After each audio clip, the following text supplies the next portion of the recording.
On today's episode, we sit down with Dianna Winegarden, who is a global client services and operations leader with experience working in the U.S. and overseas. We will be discussing how to approach a job search and a career change in a new location, and in Dianna's case, in a new country. This is The Career Cue, the podcast focused on helping you navigate the signals in your career to keep you growing and moving forward in business and in life. Here's today's host, Dana Redmond. Dianna, thanks for coming in today. Hi, Dana. Thanks for having me. So you and your family made a big move to London 3 years ago. Can you tell me more about that and how you approached your job search there? I can. It was really interesting. My husband and I were both working for different companies, and he got an opportunity to move with his company to London at a time where we just felt would be particularly meaningful for our children. It did, however, mean that while he got to transfer with his job, I would have to leave my job in Seattle because it just wasn't feasible to operate from London. So we felt like it was the right trade-off, and away we went. However, it did mean that I was going to have to put an action plan together for finding a job in London. And so tell me more about that. How did you approach that when you put together your action plan? I was really excited because, in a way, it's a chance to kind of see what you're capable of, to be honest. And I had a pretty good network in London from having worked for Microsoft, and I knew people there and had managed people in London. But I had a strong network, I would say, in online advertising, and that wasn't necessarily what I was looking to go into when I moved to London. So for me, it was really important to sit down and get clear about what was I looking for, what was really going to work for me at the time, what was going to help my career or be an area or the next experience that I wanted to invest in. And that actually took a lot more work to clarify than I anticipated. And so I put those criteria together. I started a little bit before we moved, but actually it had a lot more momentum once we landed on the ground. And I started telling everyone I knew, contacting my network and asking for introductions and researching companies. And it was a very, very active process, I would say. So talk to me more about that. Like, did you whiteboard it? Did you have sticky notes on a wall? Did you go away for a weekend and think about it? Like, what was the process for you to get clear on that? A little bit of whiteboarding, although I'm kind of embarrassed to admit that because it sounds nerdy. But there were some sticky notes and there was a whiteboard. I knew for myself I had worked for Microsoft for 10 years and I had worked for global companies before. And so the chance to move to London meant I got to really look at an opportunity to work for a British company. And so in those criteria, number one for me, I really, really, really wanted the experience of working for a company that was headquartered in London or versus being a subsidiary or just British owned, British bred, because I knew that would be a very different cultural experience. Second for me, I knew that I wanted a great culture. I had had the experience of working for Point B, which is a management consulting firm in Seattle, for a couple of years, and I had seen firsthand how a dynamic, humble, lean, energetic, innovative culture, how that directly translates to business results. And so I was sold, and I'm not willing to work for another company where the energy goes into bureaucracy versus, the business. Not sure if I put that the right way. And so that was one of my criteria. I wanted a fantastic culture that was invested in people, but also was efficient and knew how to get things done by leveraging the talents of those people. Third, I knew that I wanted a senior level role in a client services organization, and that could take a couple of different forms, right? So client services, as you know, is everything from customer experience to customer support, customer success.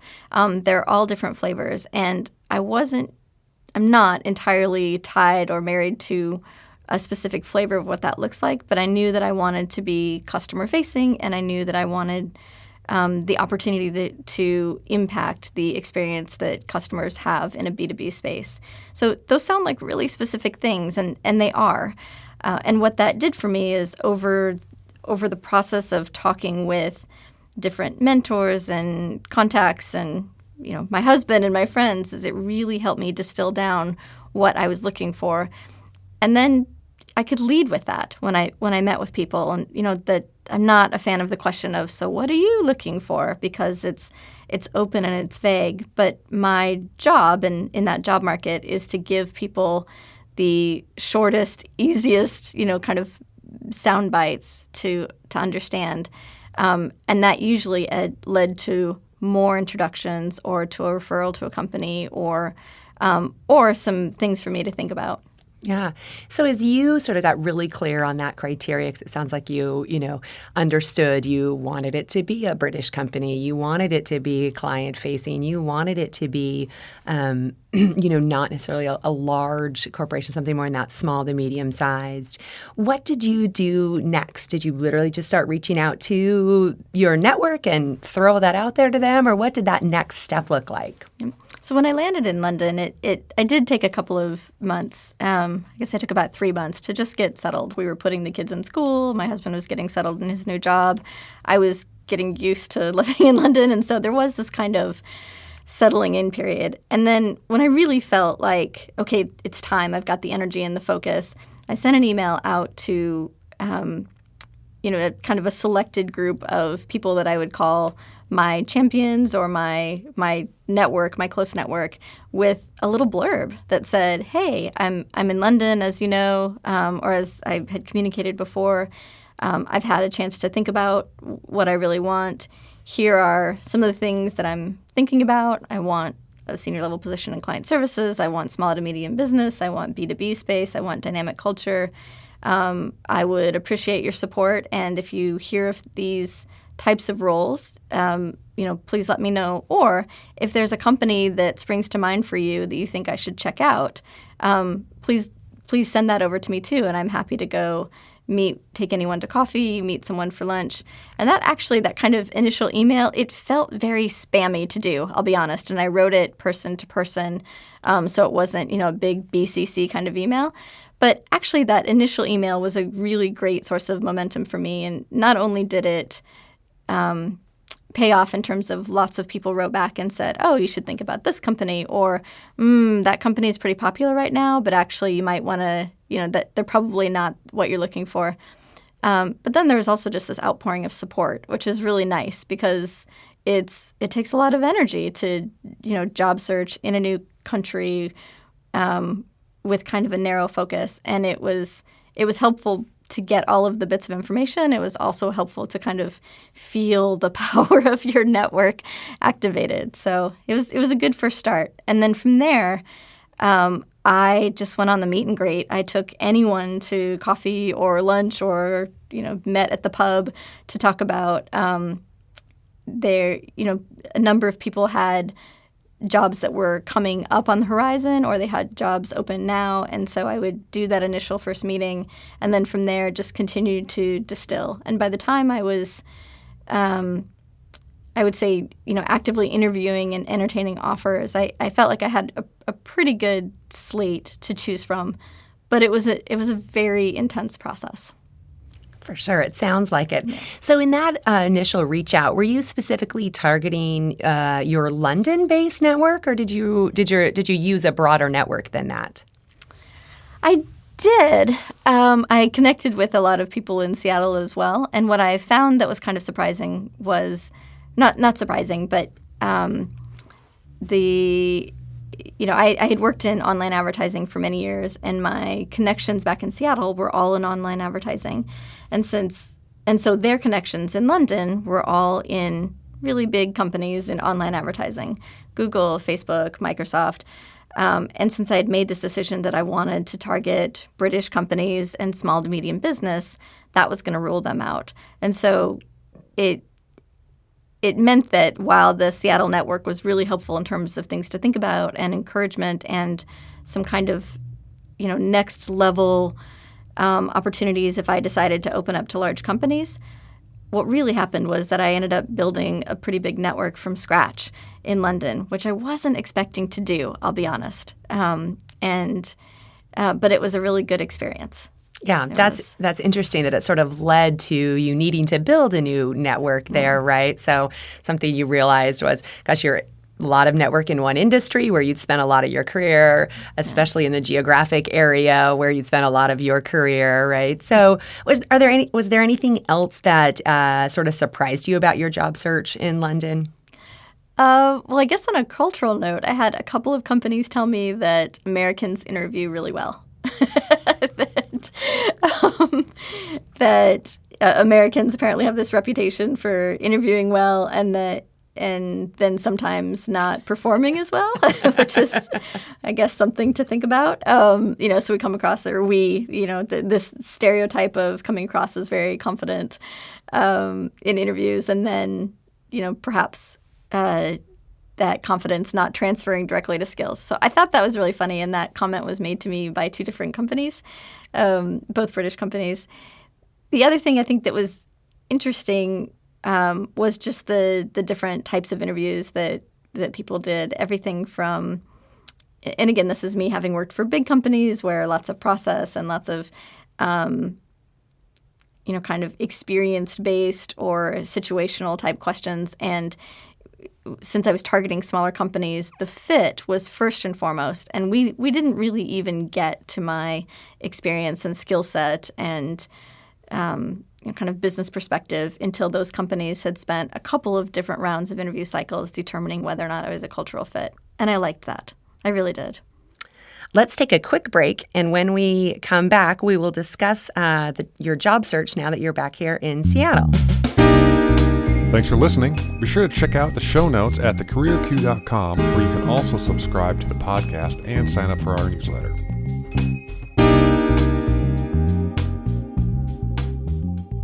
Now that you are back here in the States, how have you approached your job search here?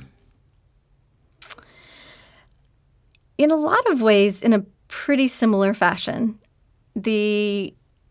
I will say it's been a little bit stranger coming back to the States than it was moving to London, because moving to London, I knew that it was all going to be new and different and a lot of companies I had never heard of. Coming back to Seattle after 3 years, the Seattle tech scene has just exploded. I mean, and I knew that because I read the Seattle Times when I was in London, and, the Puget Sound Business Insider and all those things. I tried to keep up on what was going on back home. But it really is this just incredibly vibrant tech scene. And so that's been a little overwhelming. I sent out that kind of initial poorly titled, I guess, blurb email to my network and started talking to friends. And I got back just this wave of startups, right? So-and-so just got funding, and or my neighbor and I are, building this business around X, would you want to come and do operations? And so it's been surprising to see an even bigger wave of startup companies be on the landscape. It also was good for me to do some hard thinking about, is that what I'm looking for? Is that what I'm looking for right now at this time in my life? I've always loved the startup energy. I've always thought of myself as someone who should be in kind of the 0 to 10 person space, but just not now. And so coming to that realization, and it took a bit after, talking with people and some coffees and some lunches and even a few kind of false starts in job conversations. But that was something that was good for me to get really clear on, because then it removed a lot of noise as I focused my job search on a couple of really specific areas. But have you found that if you are too specific, is that like limiting and too narrow down your options too much, you think? It could be, although I would rather focus in the beginning. And I have a little bit of time, and so my priority for my own next phase of my career, I guess, was, 1, to find a great culture, and 2, to find a growing business. And then I have some other very specific criteria, like some of the things we talked about earlier. So I think I wanted to give that kind of the first shot and see what that netted out in terms of opportunities. And I've been pleasantly surprised. It's not been so narrow that I haven't felt like there's anything interesting out there. I think if I still feel like in 6 months I'm still not finding anything that's particularly interesting or aligned with my skill set, then I would open it up. But for me, it was just better to start out with these really crisp areas that I could focus on my energy and then just go deep in the research and the conversations and the meetings and the connections. And that has seemed to work pretty well. I'll keep you posted. Great. I want you to check back in for Yes. sure. So what did you learn about your network when you sort of reactivated it here? Did you learn anything about your network? Nothing that was surprising. I think something that a lot of people had told me, and it was certainly my experience in London too, was that senior level roles just take longer. They take longer to identify. If you're looking at a smaller medium company, there are fewer of them, which of course makes sense. The vetting process takes longer. All of that kind of stuff just takes longer. And so I went into this knowing that if I was going to focus on a particular segment for senior level roles, it was just going to take longer. And that helps set my expectations. It helps set my husband's expectations. And then, kind of in speaking with different people in my network about those opportunities, they kind of affirmed that. And yep, something fantastic coming, but it'll be on the budget for 2017, summer of 2017. Okay, well, I'm not sure that that's really fitting with my timeline, and so I'm going to keep that in the back of my mind, but it's not necessarily an egg in the basket. Got it. Yeah. Interesting. So as you think about sort of all the career changes and moves that you've made, what has made you successful in those transitions? A lot of people have their professional choices shaped by their own personal experiences, and I definitely fall into that category. I moved around a lot as a child. I was an Army brat. I then settled in a small town in Iowa. After graduation from Drake University, I moved out to Oregon to live for a couple of years and then ended up as a teacher in Japan. And so that experience of being dropped into a different city or a different location and having to establish yourself, having to figure out what makes you happy and what makes you connected to your community and your friends. It was kind of, I guess, the beginning of this network concept, has really served me well. And I'm really comfortable doing that, whether it's moving to a new city or moving to a different type of industry or moving to a company that is unlike a place that I've worked before. I think I actually seek those out, that sense of discomfort and sense of, I don't know what this is going to be like, but I'm going to go figure it out. So that capacity for change has helped me and continues to help me now, and I assume for the rest of my life. And then the sense of resilience. I've definitely had some stumbles and some failures in moving to new places or looking at new jobs or taking a new job and then figuring out it wasn't exactly what I thought it was going to be. And so having those failures and coming out the other side really just fine, it builds up this muscle of resilience, and I think has given me confidence to continue to go for bigger and bigger things, because I know if I fall, scrape my knees, whatever it is, I'm going to be okay. I'm going to be able to get back up and keep going because I've had all those experiences of doing it before. So if I'm interested in doing a big career change, what words of advice would you have for me? My advice always starts, be bold. Honestly, I honestly believe that we are capable of so much more than we believe about ourselves. And so, really embracing that and working to make decisions from a place of confidence and optimism and curiosity rather than from a place of fear. Job searching is scary. Moving to a new city is scary. Changing companies is scary. But if you focus on the opportunities and focus on, the experience, you're going to make decisions differently than if you focus on just mitigating risk. If you focus on mitigating risk, you're probably not going to make that many changes, or at least that's been true for me. So, embrace the discomfort, really get creative about what's available to you, and then just go big. I love that. Be bold, go big, right? And being okay with the discomfort is sometimes, I think, the hardest thing when people, are out there looking for a new job or even considering it. They think, gosh, I don't have enough experience, or I, have never done that before. So I love that advice, the be bold, go big. So Dianna, what was it like when you finally started working for a British company? Well, it was really good. I mean, I have to admit, it was this enormous growth opportunity. And I always tell people that I got really lucky finding Investis.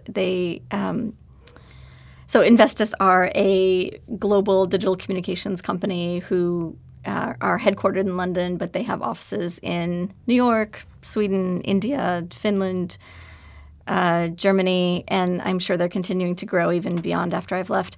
And they are this just incredible culture of humble, really creative, really energetic, incredibly client-focused people. And they screen for people, and I felt that during my interview process, and I continued to do that after I had been hired as the director of client services. And just having that ethos of, we're going to hire the best people that we can and then, get out of their way and have high expectations of them and wait to watch them do amazing things. I mean, it all sounds very, I guess very kind of soundbitey, but to see it in practice and to be a part of it is this really incredible feeling. Having said that, it was also primarily not American people in the London office. And I definitely had those times when I felt like I was coming across cultural things, or I always felt like I was the loudest person in the room, kind of this big American ha, ha, ha, kind of voice. And that can be a little bit unnerving. And the first couple of months I spent kind of constantly assessing these interactions and thinking about, okay, was that a British thing or an American thing? Was that a gender thing? Was that a Dianna thing? And what I decided to do after a couple of months was really just stop worrying about it and just start focusing on the relationships and also being open about, look, I'm not sure what you just said. What does it mean to chew your own arm off? I mean, is that a good thing? Is that a bad thing? I kept hearing chew your arm off, chew my arm off. One of them was negative. The other is positive. I could never tell. And so just being upfront and kind of playing that, I guess, foreigner card a little bit in the early stages really helped. And people usually were pretty open about, okay, that's right. You've not heard what that means, and and here's what I was talking about. I also sometimes, I think, would miss a lot of the subtext or kind of undercurrent in meetings or in conversations with people, because there were references that I just didn't get. TV shows that I wasn't watching or universities that I had never heard of, and those things, honestly, like, you just can't let get to you. And they're just going to be those things. So it was good to be uncomfortable. It was good to feel like you were put in a setting where you had to play on the strengths that I had to play on the strengths that I had and be open to areas of discomfort and learning and growth. And it just worked out really, really well. I mean, and I can't say enough good things about working for Investis. And and point B previously, the other thing I would say about the job search is make sure that you work really hard at having good endings. So I cared a lot about the companies I worked for, and I put a lot of time and energy into either recruiting my backfill or making sure that I closed down client projects in a really good way. And, most of that was because I really care. Piece of that is I wanted to make sure that my exit was on positive terms. Yeah. It's interesting. I think you said two really interesting things. One there about the culture and getting to know and being in a foreign country, there's definitely that aspect. And sometimes even just joining a new company, there's a culture there, some subtext that you won't know, or other projects that went awry, or that customer that everybody, remembers, right? So it's an interesting thing to remember as you're starting into a new job. Like, it's okay to not know and to ask some of those. I mean, one of my favorite culture reference gone awry was one time I had an intern that was working for me out of the London office, and I was here in Seattle, and we were in the customer support organization, and she was trying to get her head around, like, why did we not want people to call us? And I said, well, we're the technical support organization. It's better if people don't have problems. I said, we want to be like the Maytag repairman. And she was, what is the Maytag repairman? I was like, remember those commercials of the guy with the, sitting there waiting for somebody to call him, but the Maytag washing machines are so good, nobody has to call him for repair. And she was just dead. I was like, okay, that is a cultural reference that went nowhere. I get it. So it's an industry you have to be a little careful on those. But I'd say the other thing that you mentioned, right, was around, ending well and finishing on a high note. And tell me a little bit more about how you think then, how do you approach that when you're thinking about, hey, like I'm ending this job because you've done a few job ends. What are the things you try to button up? My perspective on this has changed, I think, a lot as I've grown in my career because I now, deeply, deeply, deeply understand the impact of the business when you have a manager or a high performer or a senior leader leave. It really is a material thing, particularly in smaller companies. And so the minute that I knew that I was going to have to resign and that we had decided to move back to Seattle, I started thinking about, okay, well, what is Investis going to need from me? They're going to need, some way to have access to all of this knowledge I've built up about our customer set and our teams and our processes and all of those things. And so I, started to document things. I provided a list to my CEO of kind of here are the priorities that I see between now and when I exit. Do you agree? Are these the things, coming to a clear alignment on, are these the 3 to 5 to 10 most important things to be landed before I leave?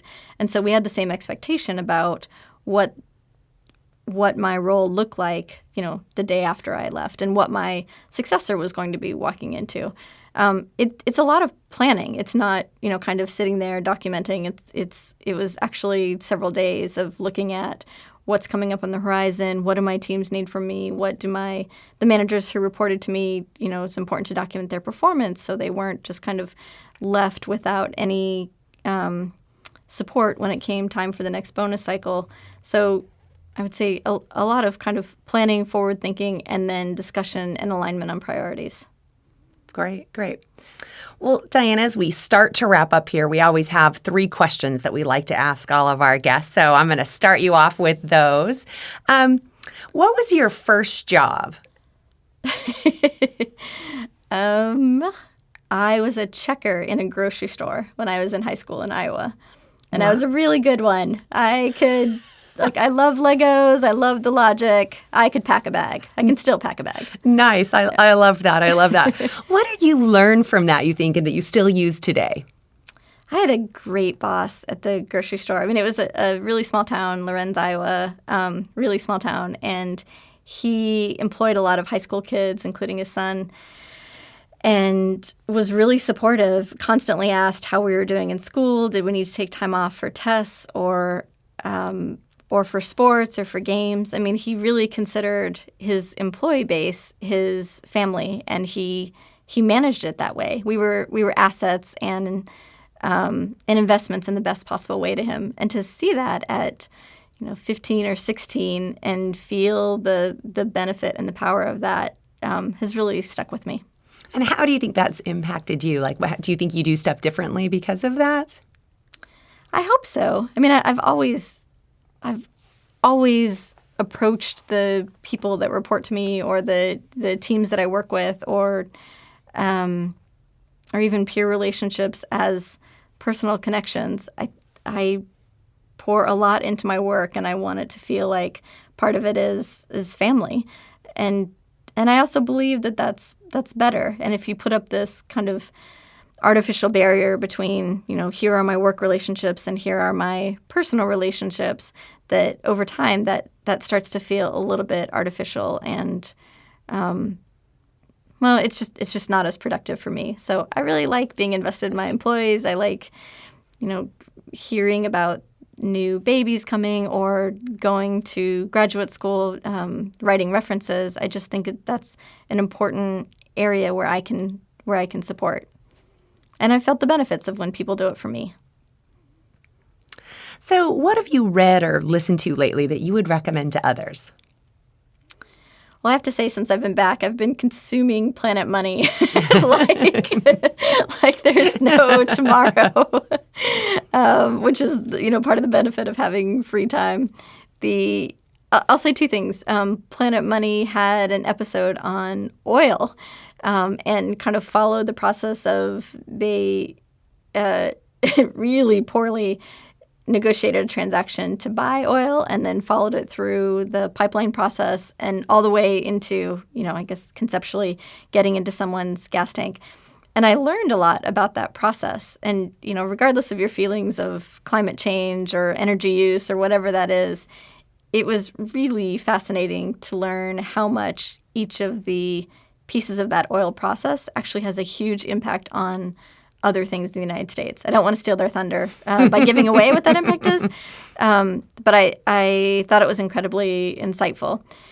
The second thing I would say is I'm reading this book called Who Gets What and Why by Alvin E. Roth. He won a Nobel Prize in economics, and the book is all about how markets are designed and created efficiently. So, we all know about economic markets where there's a buyer and a seller. The types of markets he's talking about are organ donors. How do you match the surplus of organs, which is a terrible way to put it. How do you match the surplus of organs with all of those people who need them in an efficient way over a vastly distributed, geographic base? How do you make that market fair and easy and safe? And legal is another part of it. So he has a couple of different examples. Another one he uses is how do you design a market for school admissions process? And he talks about the admissions process that lawyers use when being assigned clerkships for judges or,